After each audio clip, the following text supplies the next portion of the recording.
Iran membalas serangan Amerika Serikat dan Israel dengan rudal dan juga drone ke Israel serta 14 basis militer Amerika Serikat.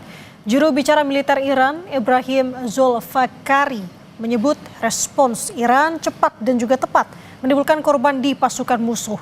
Presiden Amerika Serikat Donald Trump dan PM Israel Benjamin Netanyahu memperingatkan Iran, sementara PBB mendorong pertemuan darurat untuk meredakan ketegangan.